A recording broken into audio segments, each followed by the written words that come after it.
Nós vamos falar sobre a substituição do apóstolo que traiu Jesus. A igreja se reúne e faz uma eleição do 12º apóstolo, baseado em Atos, capítulo 1, de 15 a 26. Assim diz a palavra. Naqueles dias, levantou-se Pedro no meio dos irmãos. Ora, compunha-se a assembleia de umas 120 pessoas e disse: Irmãos, convinha que se cumprisse a escritura que o Espírito Santo proferiu anteriormente por boca de Davi acerca de Judas, que foi o guia daqueles que prenderam Jesus, porque ele era contado entre nós e teve parte neste ministério. Ora, este homem adquiriu um campo com o preço da iniquidade e, precipitando-se, rompeu-se pelo meio, e todas as suas entranhas se derramaram. E isto chegou ao conhecimento de todos os habitantes de Jerusalém, de maneira que, em sua própria língua, esse campo era chamado Aceldama, isto é, campo de sangue. Porque está escrito no livro dos Salmos: fique deserta sua morada, e não haja quem nela habite, e tome outro o seu encargo. É necessário, pois, que dois homens que nos acompanharam todo o tempo que o Senhor Jesus andou entre nós, começando no batismo de João, até o dia em que dentre nós foi levado às alturas, um destes se torne testemunha conosco da sua ressurreição. Então propuseram dois, José, chamado Barsabás, cognominado Justo, e Matias. E orando, disseram: Tu, Senhor, que conheces o coração de todos, revela-nos qual destes dois tens escolhido para preencher a vaga neste ministério e apostolado, do qual Judas se transviou, indo para o seu próprio lugar. E os lançaram em sorte, vindo a sorte recair sobre Matias, sendo-lhe então votado lugar com os 11 apóstolos. Amém. Senhor, fala conosco, nos ensina através da tua palavra, em nome de Jesus. Amém. Então, a escolha do 12º apóstolo, do substituto de Judas, do substituto do traidor, do substituto de alguém que não vivia uma vida íntegra. A semana passada nós estudamos aqui, Jesus foi para o céu e os discípulos foram orar. Na ocasião, quando o Senhor, na sua ascensão, Jesus sobe, depois é tomado, coberto por nuvens, anjos aparecem aos discípulos que estavam olhando para cima e dizem: que vocês estão olhando, galileus, para cima. Este Jesus que subiu vai voltar da mesma forma. E aí aqueles homens vão para Jerusalém, vão para o cenáculo e vão orar. Vão aguardar a promessa que Jesus tinha feito, que foi a promessa do Espírito Santo. Eles seriam revestidos de poder e seriam testemunhas da ressurreição de Jesus. Tanto em Jerusalém como em toda a Judéia, Samaria, até os confins da terra. De maneira que foi isso que aconteceu. Eles começaram a testemunhar depois que o Espírito Santo desceu sobre a igreja, dando poder, dando autoridade, capacidade, intrepidez, e eles foram pregar o evangelho e pregaram de forma intrépida, corajosa, destemida, mesmo em meio às perseguições. Os judeus perseguiram de forma terrível os cristãos. Muitos cristãos foram presos e não poucos foram mortos. A perseguição foi terrível. Mas a igreja estava com fé, com coragem, com muita força, com poder. A igreja tinha o Espírito Santo como guia, como dirigente, como governante, como cabeça. E o Espírito Santo revestiu de poder a cada um daqueles irmãos, daqueles discípulos. E aí,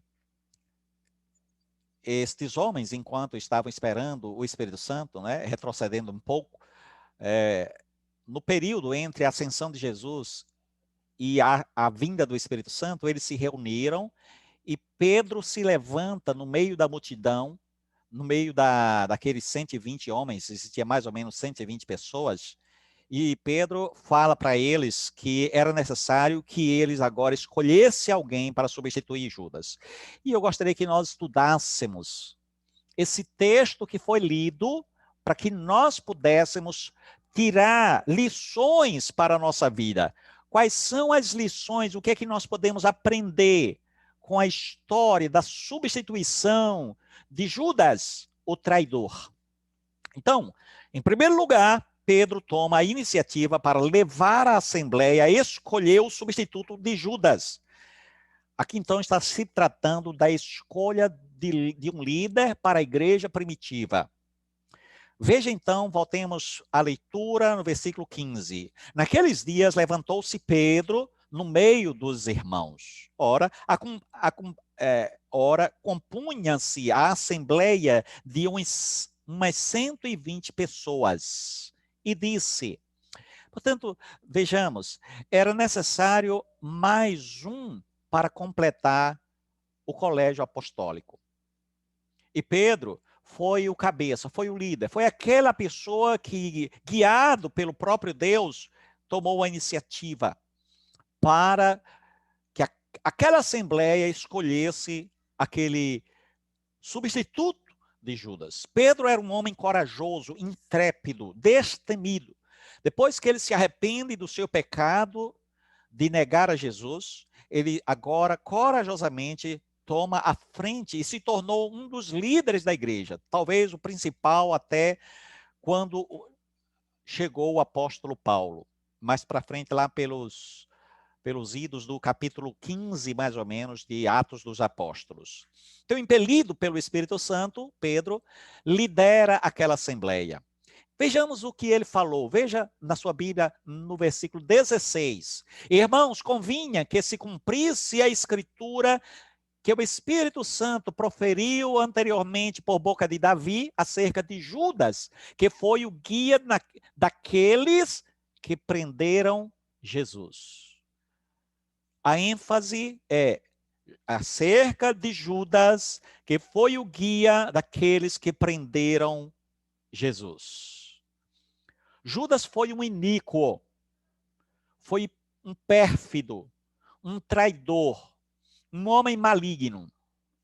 Guiou uma súcia para prender a Jesus, um bando, marginais, bandidos, com cacetetes e porretes, para prender um homem santo, um homem justo. E o líder foi Judas.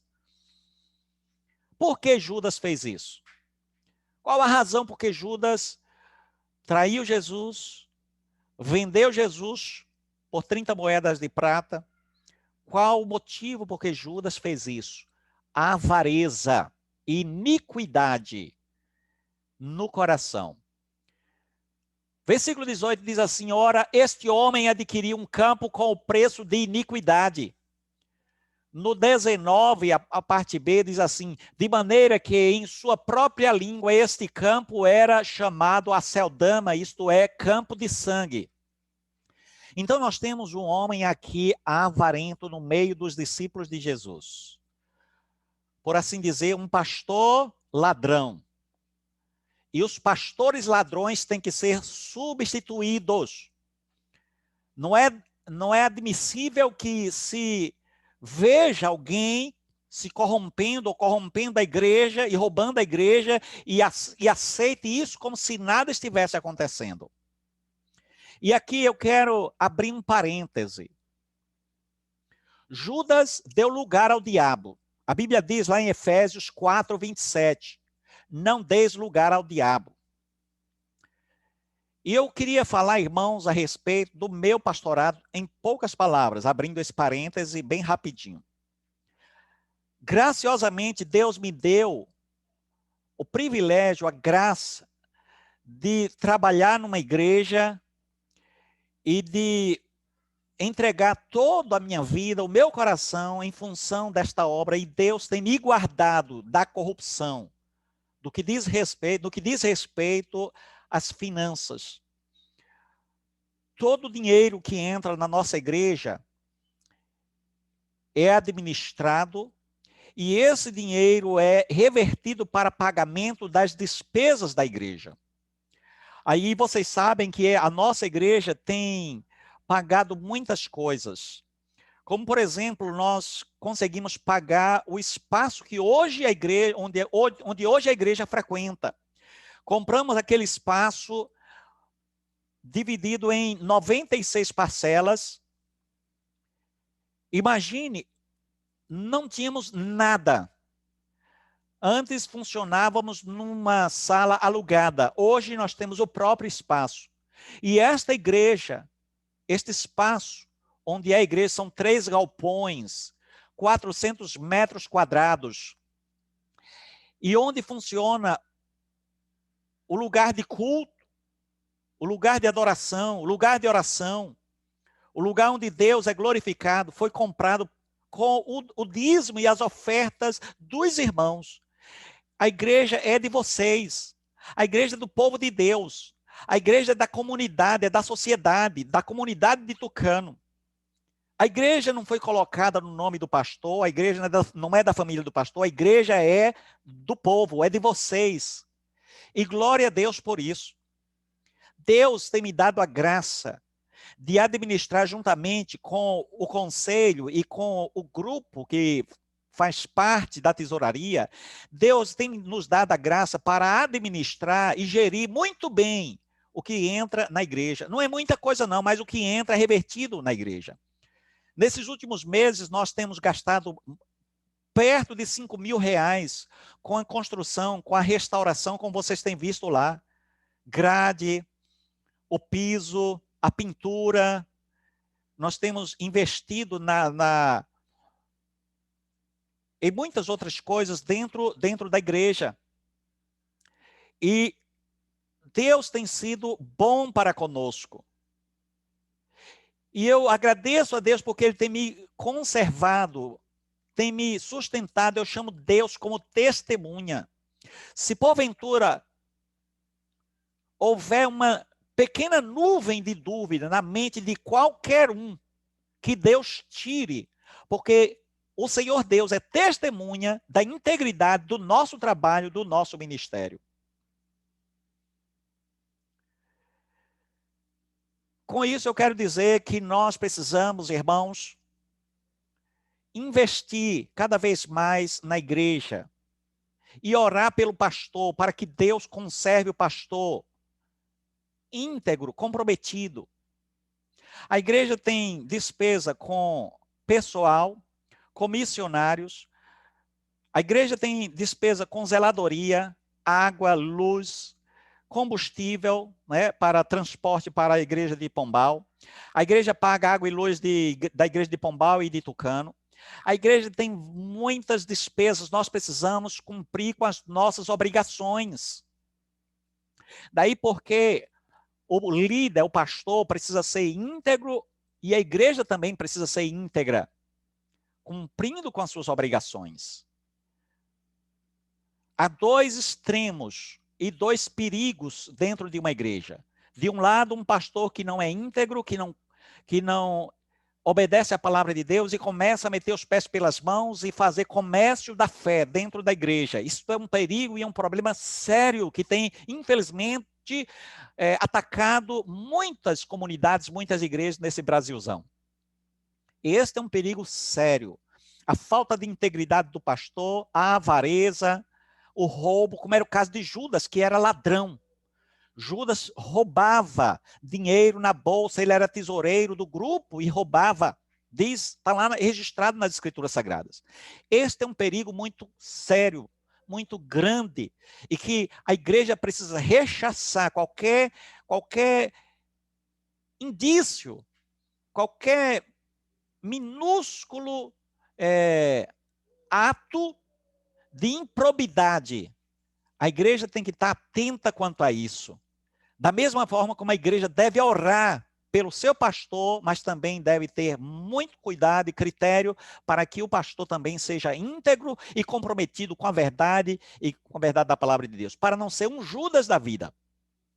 O outro lado, o outro perigo também que está dentro da igreja é quando a igreja é infiel.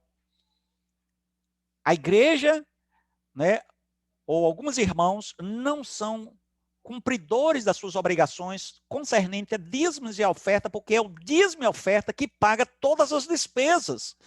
Não é uma pessoa só, não é o pastor só. O pastor também paga dízimo e oferta para sustentar a manutenção da igreja.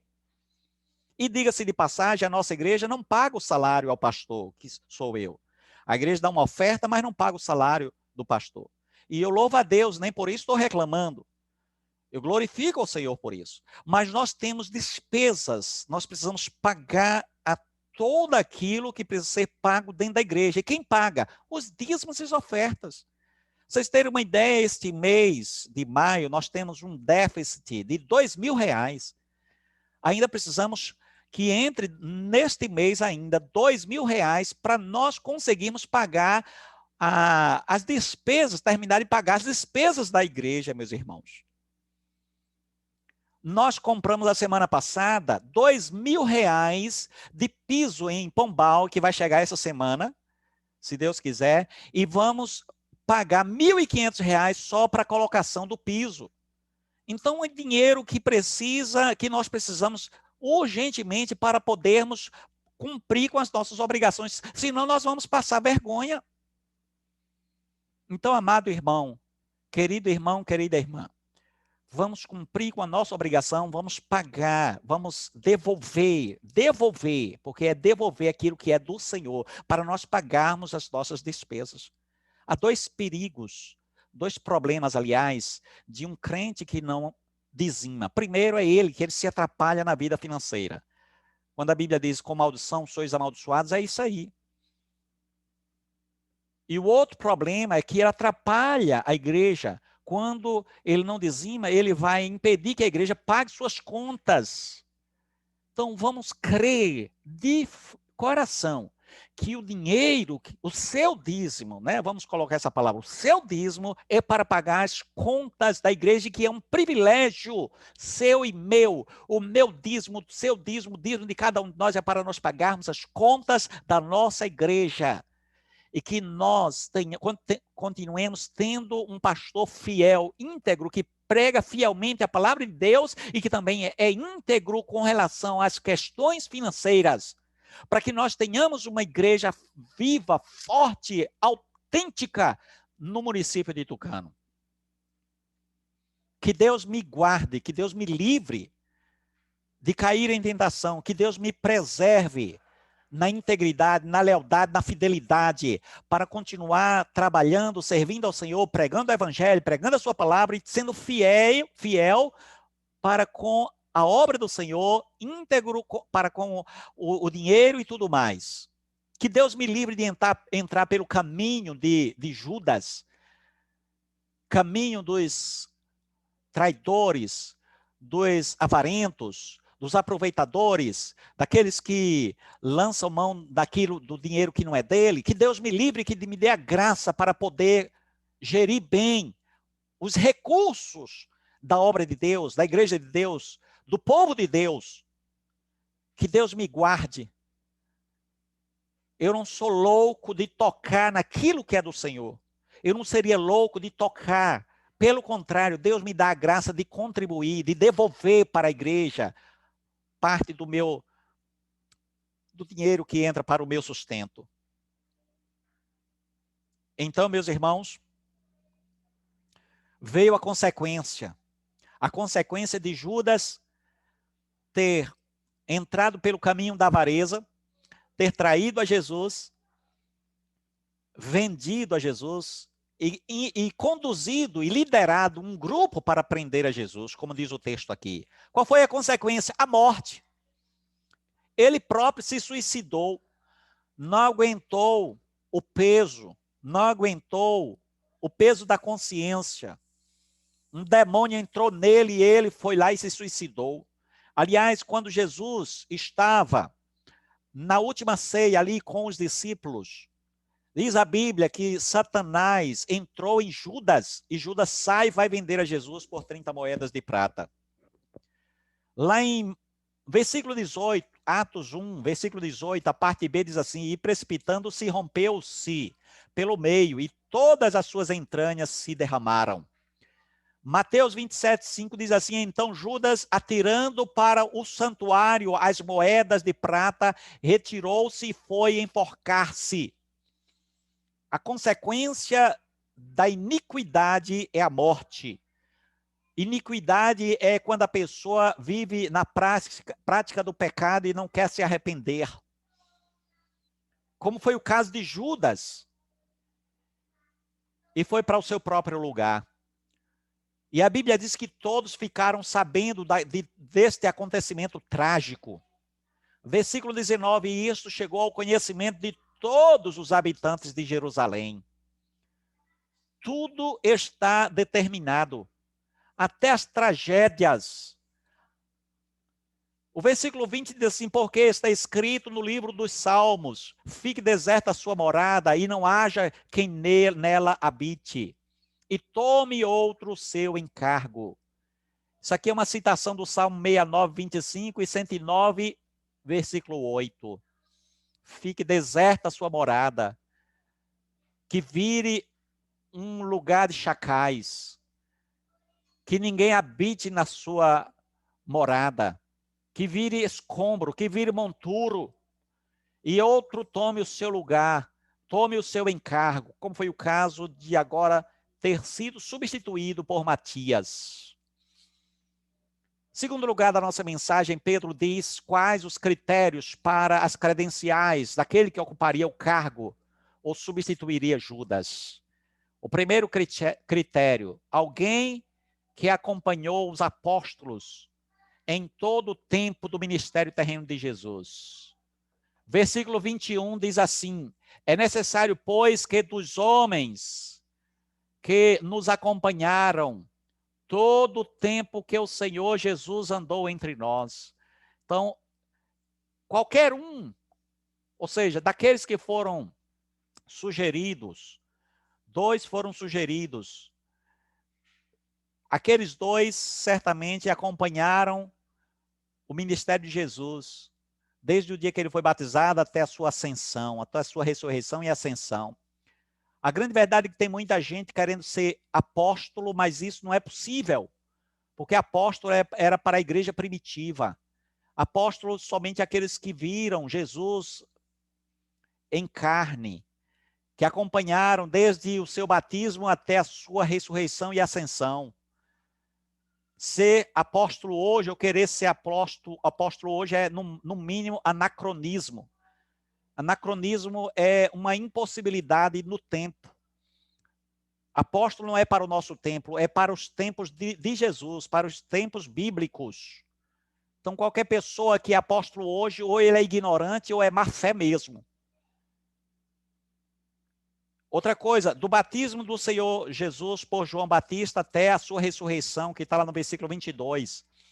Começando no batismo de João até o dia em que dentre nós foi levado às alturas, um destes se torne testemunha conosco da sua ressurreição. Então, a pessoa deveria ter acompanhado o ministério, todo o ministério de Jesus. Ainda que não fosse apóstolo, mas era discípulo. Porque Jesus tinha outros discípulos. Só de uma vez ele enviou 70 para pregar o evangelho. Terceiro e último lugar da nossa mensagem. Pedro leva a assembleia a orar, pedindo a direção de Deus na escolha do substituto de Judas. A primeira coisa que houve foi uma proposta. Eles propuseram 2 nomes. Veja lá no versículo 23. Então propuseram 2. José, chamado Barsabás, cognominado Justo, e Matias. Então 2, José e Matias, foram a proposta para a eleição de um dos 2. Depois, em seguida, eles oram. Eles vão orar pedindo a direção de Deus. Versículo 24. E orando disseram: Tu, Senhor, que conheces o coração de todos, revela-nos qual destes 2 tens escolhido para preencher a vaga neste ministério e apostolado, do qual Judas se transviou, indo para o seu próprio lugar. Portanto, aqui tem uma oração, inclusive até uma certa explicação na oração, para preencher a vaga neste ministério e apostolado, do qual Judas se transviou, indo para o seu próprio lugar. Judas se transviou, então tinha que ser substituído. Alguém precisava se substituir. O colégio apostólico tinha que ser preenchido, 12 apóstolos, da mesma forma como eram 12 tribos de Israel no Antigo Testamento, no Novo Testamento eram 12 apóstolos. Portanto, nós temos aqui a proposta, segundo lugar, oração, terceiro lugar, sorte. Versículo 26, veja aí, por favor. E os lançaram em sorte, vindo a sorte recair sobre Matias, sendo-lhe então votado lugar com os 11 apóstolos. Aqui então eles lançam sorte, lançam dados, alguma coisa do tipo, para o ímpar, e a sorte caiu sobre Matias. Talvez esta não seja a melhor maneira de nós escolhermos as coisas na nossa vida, nem na nossa igreja. Os líderes não podem ser escolhidos por sorte, porque não existe nem outro registro. Essa explicação que deu Dr. William Hendrickson, ele acha que a única vez que houve sortes na escolha de líderes na igreja primitiva foi só esta vez, não tem nenhum outro registro. No Antigo Testamento se lançava sorte, como, por exemplo, Urim, Tumim e outros momentos, mas no Novo Testamento só houve esta vez. Porém, ele é contra esse tipo de jogada, digamos assim. Escolher alguém por sorte, ou alguma coisa na sua vida por sorte. O bom é orar e usar a inteligência. Vermos quem tem capacidade, quem está se dedicando, se consagrando, quem tem a vocação e por aí vai. Aí a igreja chama, a igreja reconhece essa pessoa como um líder, como um pastor, como seja lá um professor e assim por diante. Portanto, nós temos aí, meus irmãos, a história do substituto de Judas. A assembleia de irmãos se reuniram para orar e fazer a eleição do apóstolo que substituiu o traidor, o Iscariotes. Que Deus nos dê a graça para termos pastores íntegros, sinceros, comprometidos com a verdade, com a lealdade. Que Deus abençoe, irmãos, a nossa igreja. Que Deus abençoe o pastor de vocês, que tem misericórdia de mim, para que eu seja comprometido com a palavra, com a verdade e também com a honestidade, porque Deus me deu uma grande responsabilidade. Eu tenho uma grande responsabilidade, mas preciso de vocês para me ajudar a levar este barco, para me ajudar a levar este peso. O pastor não pode levar sozinho, o pastor não consegue. Então, sejamos fiéis, sejamos íntegros, para que nós possamos todos cumprir com as nossas obrigações e pagar as nossas despesas e sermos íntegros, fiéis, comprometidos, consagrados e fazermos a obra do Senhor, pregando o evangelho, anunciando as boas obras, ensinando a verdade, para que Deus se agrade de nós e nos abençoe mais e mais. Vamos orar. Senhor, obrigado pela tua palavra. Aplica em nosso coração, Senhor. Muito obrigado pelo teu amor infinito. Obrigado pela tua graça maravilhosa. Abençoa os meus irmãos, as minhas irmãs, dando paz, alegria e prosperidade. Aliás, o Senhor já tem feito isso. Nós reconhecemos de todo o nosso coração, Senhor. Não poderíamos deixar de reconhecer isso e nós te agradecemos. O Senhor tem nos abençoado muito mais do que nós, na verdade, merecemos merecemos. Por isso, nós te pedimos que tenhas misericórdia de nós, nos ajuda a sermos fiéis, íntegros, consagrados, comprometidos, nos ajuda a sermos fiéis, Senhor, nas ofertas, nos dízimos, para que, ó Pai, a tua obra não sofra, para que a tua obra, Senhor Deus, não tenha dificuldade para pagar as contas. Nos ajuda, Senhor Deus, para que nós possamos fazer o teu trabalho, Pai, em nome de Jesus, para a glória do teu santo nome, em nome daquele que vive e reina para sempre, o Senhor Jesus Cristo.